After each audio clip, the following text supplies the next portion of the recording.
ষষ্ঠ শ্রেণীর ছাত্রছাত্রীরা, আজকে আমি তোমাদের সাথে আলোচনা করব তোমাদের ইতিহাস বিষয়ে রায় ও মার্টিন প্রশ্নবিচিত্রা 2025-এ তৃতীয় পর্যায় মূল্যায়নের প্রথম স্কুল আলিপুরদুয়ার হাই স্কুলের সমস্ত প্রশ্নগুলো আলোচনা করছি। তোমরা ভালো করে দেখো। ঋক, সাম, যদু, অথর্ব এই চারটি হলো সি অপশান সংহিতা। যে 10 রাজার যুদ্ধের সঙ্গে প্রদত্ত কোন যুদ্ধের মিল আছে? ডি এর অপশান কুরুক্ষেত্রের। সুর করে গানের মতো গাওয়া হতো? বীর অপশান সাম্যের। সিদ্ধার্থের জন্ম হয় খ্রিস্টপূর্ব বীর অপশান 566 অব্দে। বজিদের রাজধানী ছিল এর অপশান বৈশালী। ভারতীয় উপমহাদেশে সোনার মুদ্রা প্রথম চালু করেন? ডির অপশান ভীম কোদফিসেস। নালন্দা মহাবিহার কোন শাসকের আমলে স্থাপিত হয়? ডির অপশান প্রথম কুমারগুপ্তের আমলে। মৌর্য আমলের অর্থনীতি মূলত নির্ভর করত? বীর অপশান কৃষির। গুপ্ত যুগের কোন বন্দরের মাধ্যমে দূরপাল্লার বাণিজ্য হতো? এর অপশান তাম্রলিপ্ত। জীবক ছিলেন? এর অপশান বিম্বিসারের রাজবৈদ্য। পৃথিবী গোলাকার ও নিজের অক্ষের ওপর ঘুরছে? এর অপশান আর্যভট্ট। প্রথম ইট দিয়ে নির্মিত স্তূপটি হল? বীর অপশান ধামেক। পল্লবরা কোন দেশ থেকে ভারতে এসেছিলেন? বীর অপশান ইরান থেকে। তাম্রলিপ্ত বন্দরটি গ্রিক ভাষায় বলা হতো? ডি এর অপশান তামালিতেস। 2 দাগের একটি বাক্যে উত্তর দাও। আর্যরা ভারতের কোন অঞ্চলে প্রথম বসতি স্থাপন করেন? সপ্ত সিন্ধু অঞ্চলে। তোমরা লিখে নাও। কোন দেবতার উদ্দেশ্যে গায়ত্রী মন্ত্র রচিত হয়েছিল? যে সূর্য দেবতা বা সাবিত্রী দেবতা। একলব্যের কথা কোন মহাকাব্য থেকে জানা যায়? মহাভারত থেকে। মহাভি নিষ্ক্রমণ কি? গৌতম বুদ্ধের যে সংসার ত্যাগ করে সত্যের সন্ধানে বেরিয়ে পড়ার যে ভ্রমণকে বলা হচ্ছে মহানিষ্ক্রমণ। বৌদ্ধ ধর্ম সংহিতাগুলো কোন ভাষায় লেখা? পালি ভাষায় লেখা। কনিষ্কের রাজধানী কোথায় ছিল? পুরুষপুর। স্তম্ভ মেলাও।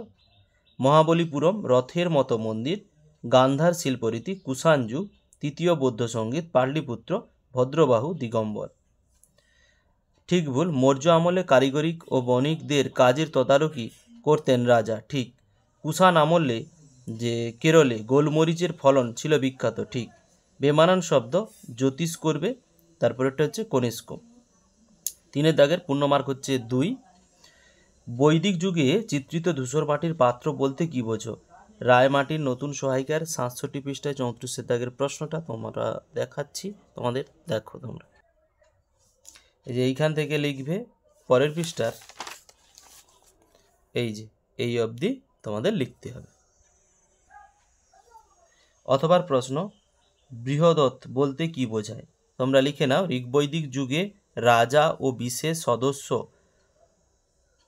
বৃহদত্ত এর অন্তর্ভুক্ত ছিল, এদেরকেই বৃহদত্ত বলা হয়। নেক্সট, চতুর্যাম কি? সহায়িকার 90 পৃষ্ঠা 23 দাগের প্রশ্নটা এইখান থেকে লিখতে হবে। লিখে পাশের পৃষ্ঠার এই অবধি লিখলে তোমাদের হবে। অথবা দিগম্বর ও শ্বেতাম্বর কারা? সহায়িকার যে 91 পৃষ্ঠায় 26 দাগের প্রশ্নটা দেখাচ্ছি, তোমরা দেখো। যে এইখান থেকে এতটা তোমাদের লিখতে হবে। এলাহাবাদ প্রশস্তি গুরুত্বপূর্ণ কেন? সহায়িকার 118 পৃষ্ঠায় 44 দাগের প্রশ্নটা এইখান থেকে এতটা অবধি লিখলে হবে। অথবা আইহোল প্রশস্তি সম্পর্কে আলোচনা করো, 92 পৃষ্ঠা টেক্সট বইয়ের তোমাদের দেখাচ্ছি, তোমরা দেখো। তোমরা না হলে লিখে নেবে আইহোল প্রশস্তির লেখক হচ্ছে রবি কীর্তি।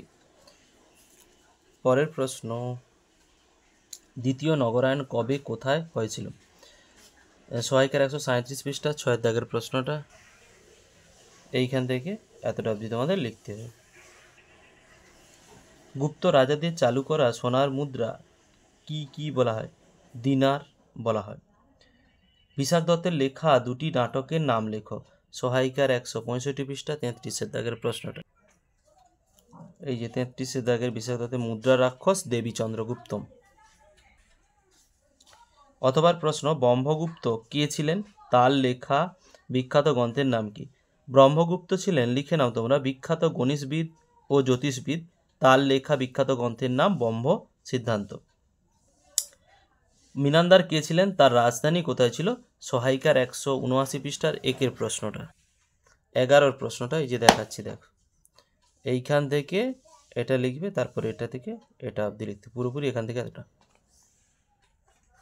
অথবা সম্রাট অশোক ভারতীয় উপমহাদেশের বাইরে কোথায় কোথায় ধর্মদূত পাঠিয়েছিলেন? সিরিয়া, মিশর ও ম্যাসিডন। 4 দাগের পূর্ণমান হচ্ছে 3।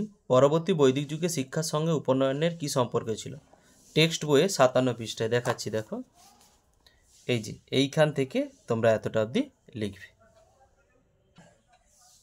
অথবা মগধ ও বিজ্জি মহাজনপদ দুটির মধ্যে কি কি পার্থক্য তোমার চোখে পড়ে? সহায়িকার 89 পৃষ্ঠায় 11 দাগের প্রশ্নটা। এইখান থেকে এতটা অবধি তোমাদের লিখতে হবে। গুপ্ত ও ব্যাকাটক শাসনের মধ্যে কি কি মিল ছিল? সহায়িকার 119 পৃষ্ঠা 47 দাগে।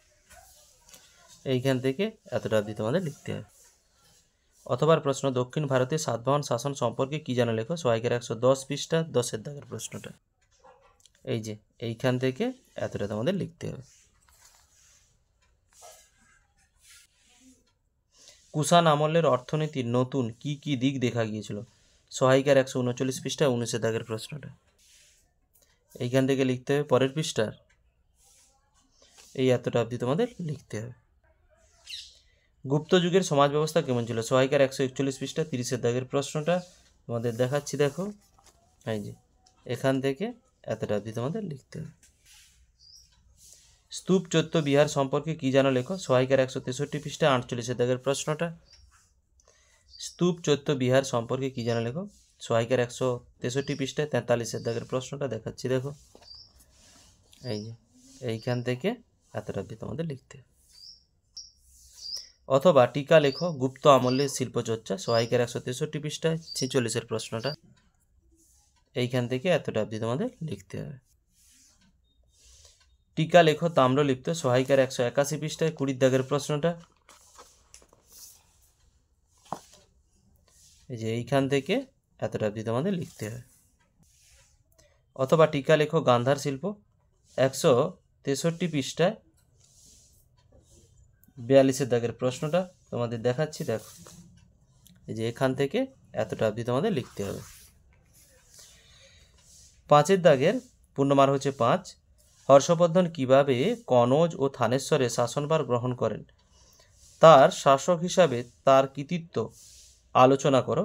সহায়িকার 111 পৃষ্ঠায় যে 14 দাগের প্রশ্নটা, এই দেখো এই যে এইখান থেকে এতটা অবধি তোমাদের লিখতে হবে, এতটা অবধি।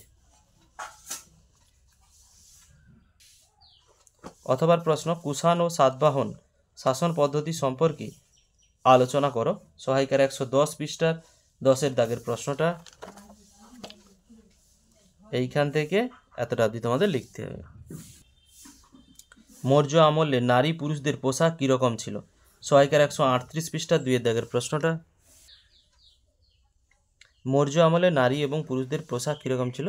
সহায়িকার 138 পৃষ্ঠা 12 দাগের প্রশ্নটা। এই যে এইখান থেকে এতটা অবধি তোমাদের লিখতে হবে। ওর পাঠের প্রশ্ন আছে, কুষাণ আমলে মানুষ কিভাবে অবসর সময় কাটাতেন? সহায়িকার 140 পৃষ্ঠা 21 দাগের প্রশ্নটা তোমাদের দেখাচ্ছি, দেখো এই যে এইখান থেকে এতটা অবধি তোমাদের লিখতে হবে। অথবা প্রশ্ন, প্রাচীন ভারতীয় উপমহাদেশে কারিগরি শিল্প ও ব্যবসা বাণিজ্য সংক্ষিপ্ত পরিচয় দাও। সহায়িকার 133 পৃষ্ঠার 4 দাগের প্রশ্নটা তোমাদের দেখাচ্ছি, তোমরা দেখো